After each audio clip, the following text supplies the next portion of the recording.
Welcome back to Inuyasha Anime Review, Part 13. This is reviewing the last 9 episodes of Season 4, episodes 102 to 110.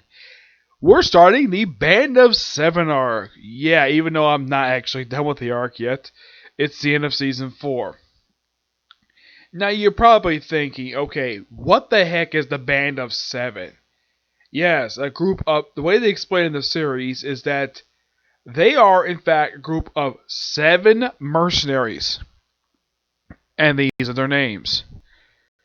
And all of them basically say is Su. Basically, you have Kaiotsu, Jakotsu, Makotsu, Renkutsu, Genkutsu, Sekutsu, and Benkutsu. Yeah, and here's kind of the strange thing about these guys. They're not very well known for being anime very much. Not really, no. Man, a lot of them, heck. The leader is voiced by Matt Hill, who's, get this, guess what his most noteworthy role outside the series is? Being Ed from Ed, Edd and Eddy. That's not a joke. I mean, you have a guy who pretty much is an adult, and he sounds like a teenager. Yep, but he's not introduced until like the second to last episode of the season. The first one introduced in this particular arc, though we see flashbacks later on after you guess what happens to them.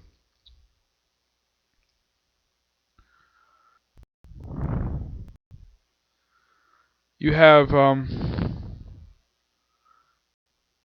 first you have Kyutsu, this big, huge hulking guy who only appears for like one episode.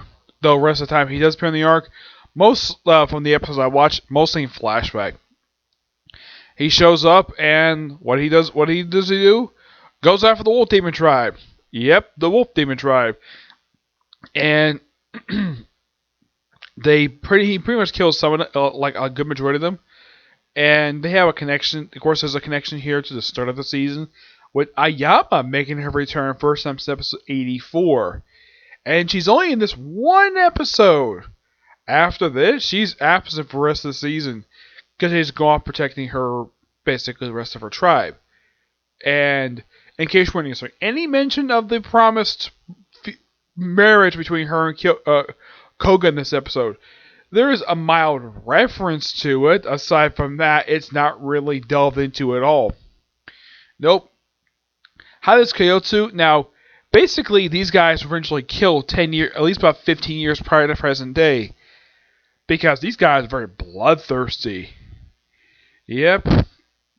So these guys were captured by 4 warlords who, and of course I show this in the final episode of the arc. Yeah, with the colors of red, blue, white, and green.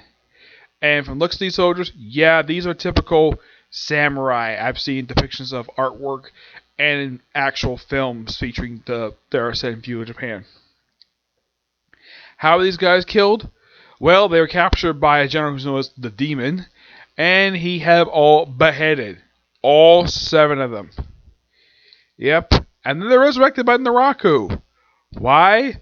As a distraction, so he can recover himself from the last time he was seen in the series toward the end of season 3. He's been absent this whole entire season because a lot of the time the Inuyasha's group and Koga's group have been searching for him the whole heck. Even just Shermer's looking for him too. And, well, Kyoto's like, okay, I'm going after him. And these guys are resurrected thanks to 7 shards of the Shukan Jewel. Now, where's Kyoto is located? In his freaking forehead. A lot of the other ones are pretty much located in their necks. Why in the world this is never explained. Who actually put him in was Kohaku. He appears for a few episodes of this arc. He doesn't really influence the story at all. He's seen by Shishimaru's group once. And Shishimaru himself is seen for a few episodes. Aside from the fact that he takes out one of the members, he doesn't do much of anything in these episodes. Not really, no. Kotsu's taken out pretty easily, and then of course we have Jinkutsu shows up in the very next episode. Yeah. Jakutsu. Yep. Who has the voice of a woman. And there's a good reason for that. His dub actress is a woman. Yep. And he's gay. Yeah. He has a thing for men. and he's a distinct way of killing them. Yep, and when he's confronted by these particular samurai, these samurai decide to first attack him with swords. That does nothing. And then they pull out flintlock rifles. Like muskets, like... Now you probably think to yourselves, wait, when did the Japanese get their hands on freaking guns in this period of time? Well, I heard in a documentary about the samurai, they got these guns from the Portuguese. That's not a joke. That's seriously how they got their freaking guns, from the freaking Portuguese. Yeah, it was some trade-off they did, and it was their first exposure to people who were in Japan, live in Japan, to the outside world, because Japan, for a long period of time, up until the 1850s, was a closed country. Anytime any diplomat was sent there, the samurai would go and behead them as soon as they arrived on shore, because the samurai didn't want outsiders on their frickin' country. Yeah, that's what I've heard anyways, basically from documentaries I've watched about Japan, how they were back then. And, of course, Jakotsu is very curious, but this is probably, and this is my personal guess, probably not long after they got the guns of the Portuguese. As to how many guns they got the Portuguese, I have no idea. Yeah, I don't know exactly when this happened. This probably happened because Jinkotsu probably when he looks at the guns, he had never seen before. When Kagome first seen him, was like, when he first hears, like, now Inuyasha, Moroku, and Sango had never heard that sound before, and Kagome's like, that's a gunshot. Because guns are very common from her time period. Not very much common in feudal era in Japan, but there were guns. Not a lot of them per se. Probably because samurai prefer to use swords and frickin' guns. Yeah. And of course, while they take one of them, of course, he briefly fights Inuyasha with his, I would say, his snake sword. Because apparently it makes duplicates of itself. Yes, explain later what the heck this thing is. I'm not going to explain what it is now. He fights Inuyasha briefly and he gets away. And of course, we get confronted by, I kid you not, a guy by the name of Gintotsuku, voiced by Mark Gibbon. Yeah, big, huge, choking guy, second biggest guy of the whole group. And this guy is pretty much a freaking cyborg. And here's kind of the thing. Kagome, as far as I know, up until she sees him later, like, apparently she does identify him as a freaking cyborg. I mean, this guy is alive. I mean, yeah, he's a frickin' zombie.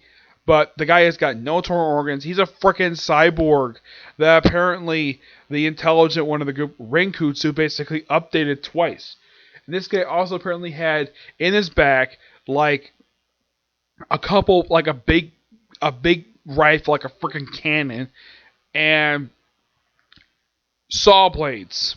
Yes, saw blades. They are normally used to chop down trees. Yes, where the heck he got these things is never explained. Yeah, that's the thing about the characters in the series. A lot of the time, their weapons, they don't really explain where the heck they come from. Of course, you also have Menkutsu, the Poison Master. Yeah, he shows up for about a couple episodes until he's killed by frickin' Sesshomaru. Right after he kidnaps Kagome, attempting to rape her, that's what happened with the manga transmitter, and then he kills it. Then he kills Makotsu. Yeah, the only person from the Band of Seven he actually kills. Yeah, and Makotsu, like his gas warfare is, oh my gosh, it's like basically the anime and probably and I think for the manga as well, because it's been a while since I've read this particular arc in the manga. That they took very heavy inspiration from World War I Europe. And especially when they showed the battlefield with whole big holes in the ground and the gas, there was like, and Moroku was like, I have never seen a battlefield like this before. Well, as a viewer, I have seen this before in movies, World War I. Yeah, this is World War I style warfare. Yeah, why the heck they use this view in Japan makes no freaking sense at all. Yes. Like I said, it is true the Japanese had guns at this point, but they were very scarcely used. I'm probably sure maybe like a couple of the feudal lords probably had them, but not like every single person in the freaking country had these freaking guns. Probably a lot of people in the country probably never heard of these things before. It's possible. Yep. And then, of course, Makotsu, like, uses his gas basically as. I mean, from what I can tell, it's kind of like a mustard gas attack from the way it looks. Yeah, I vaguely remember in history basically how it would describe how mustard gas attack basically describe what it looks like in the aftermath. The way they show in the anime, yeah, that's how it's depicted and how mustard gas really works. People are like basically, the heck, even kills off birds. Yes. Though eventually he's killed off by Shishomaru, and Kagome, Moroku, and Sango are poisoned for the next 2 or 3 episodes. Yeah, they can't do much of anything throughout part of this particular arc. Yep, as for Renkotsu, he just walks up to a temple, and if he was a demon, he would not be able to enter this place. But because he's human, though he is a resurrected human, he was able to enter this temple, no problem at all, because the way it's depicted, mentioned in the series, that demons can't actually enter temples, because they got special barriers on them to prevent them from entering.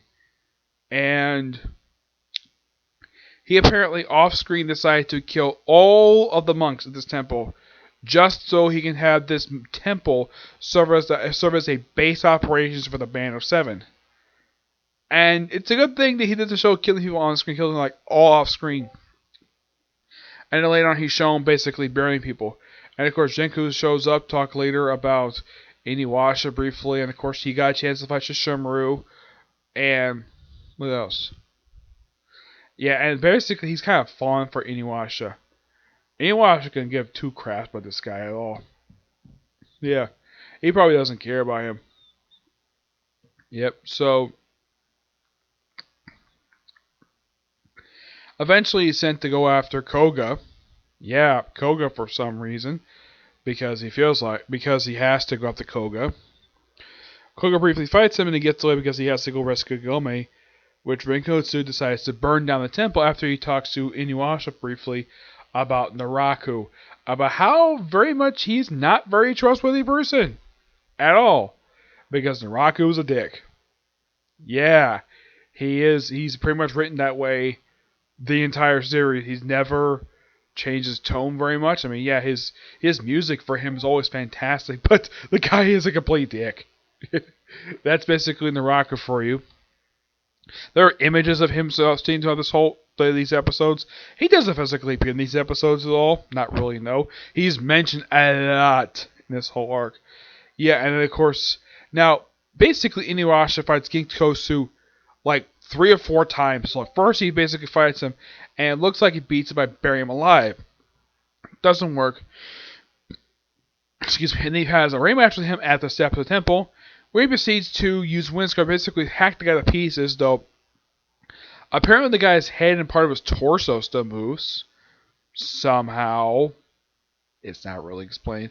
Also, Kilada was injured by him early before they got to the temple. Yeah, and Chippo just found the temple completely at random. Oh yeah, and apparently Renkotsu can switch back between the Band of Seven look and the normal human look. Yeah. Eventually, of course, everyone's saved. Of course, they're protected by Shippo, and they move to a safe location after they get rid of the fire. Miyoga, of course, shows up. He shows up, and he sucks the poison out of the 3 of them. And then when they go confront the Band of Seven, he just hops on his crow, flies away. I don't think he's going to show up in the arc again. He probably show up after the arc is all up, but not the rest of the arc. Not really, no. Yeah, where he got the crow from, who knows? Apparently it's his transportation now. Yeah, so whatever basically got the poison out of them, thanks of course Moroku, they all go find a random, and of course Kikyo has popped up a few times in these episodes. She's popped up about 3 of these episodes. First she shows up briefly at the beginning of the arc, and then she disappears for a little while, and then she shows up again toward the end of this particular season, where she basically finds the tomb of Man 7. Apparently this is one small thing. Maybe their heads kept it. It's not really thoroughly explained how this tomb works. And was broken by apparently Kohaku. Yes. And she gets to the base. They get to near this place called Mount Hitsei, which is a mountain they mentioned a few times over the course of this particular season. This particular season per se, and they see the thing, and apparently there's a barrier around it where it purifies people, which could explain why why one of the band members was posing as a doctor. And thanks to, of course, his jewel being tainted, he's able to turn back to his normal self and threaten to kill the 2 kids he was actually caring for. Yeah, and Kikyo actually nearly died, nearly getting close to this thing. Oh, by the way, they actually have a reference to the Phil episode, which met that bandit who sent Unigumo indirectly into her arms. Yeah, he's mentioned, and his hair is briefly seen, but nothing is done with it. It just shows up briefly, just as a nod to the fact it happened, and that's it. And after Inuyasha saves her, does she give him the lock of hair so he can bury it at the base of the mountain? No, he doesn't. After they leave Kikyo with the kids, they go up the mountain and they try to enter it, but they can't pass the barrier. And figures, okay, they can't. And apparently now, Shippo and Kilala can't pass through. Inuyasha can kind of pass through, but apparently Maruko can't pass through, which is quite interesting. Like, how can I be not good? Well, man, you are a pervert, and you have tended to grope Shango a lot. Yeah. He said, it's a cursed hand of mine. Yeah, you do that on purpose. Yeah, but of course, prior to this, Kagome basically is upset with Inuyasha for attempting to pick a fight with her. And this is after he has his conversation with Kikyo. And it's very heavily implied still at this point in the series that Inuyasha still has feelings for her. It's never really delved into. Oh, by the way, as for punishment for him to pick a fight with her, though Inuyasha, I don't think he actually was trying to, he gets punished by doing 100 sits. Yeah. Yeah, almost make a hole in the ground because of it. And then they go to that mountain. And then after they figure they can't go to the mountain, they're like, okay, what can we do? And of course they think, oh yeah, Nara can't be here. I'll come back to fight them later. I won't say how, but yeah. Okay, why don't we go out to Band of 7? And Inuyasha's like, yeah, that's a good idea. Let's go after them. And then at the end of the penultimate episode of the season, we get introduced to Bakotsu. Briefly, you see his back, you don't see his face, not the start of the episode, where it sounds very nice, where apparently he's terrible, but despite being a good leader, he's not that intelligent at all when it comes to stuff like writing. And he really wants his sword back, which apparently he had at some point. Yeah, apparently after he was killed, apparently the Lord of his castle took his weapon. Yes. They didn't really explain like how in the world the rest of Band 7 got back their weapons. Yeah, there's a lot of Band 7 they don't really explain these episodes. So his group attacked the castle, and he just walks right past the guards by basically throwing up in the frickin' ceiling, like I didn't show this.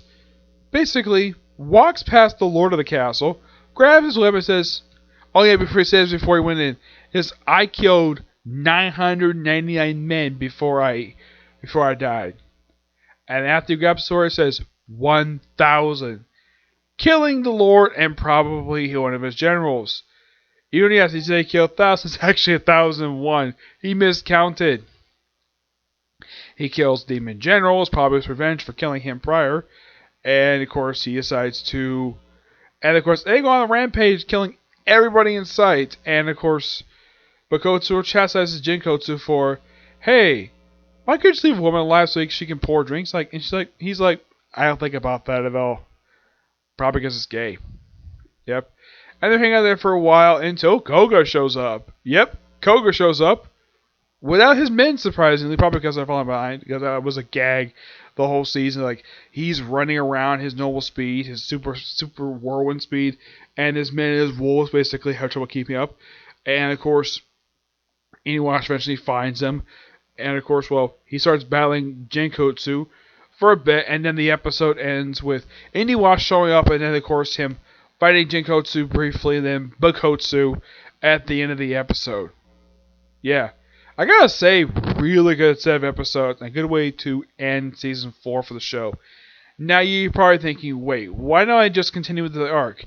Well, I have promised myself to do another anime briefly before I do this next season for the show. Yeah, so starting tomorrow, but I'll probably get through the show pretty quickly. It's gonna be a show called, and it's done by the same person who did the series Testament of Sister New Devil, is Executia of a Rogue Hero. Yeah, I'll start talking about that tomorrow, along with a new episode of Black Clover. Okay, to the next view. Bye.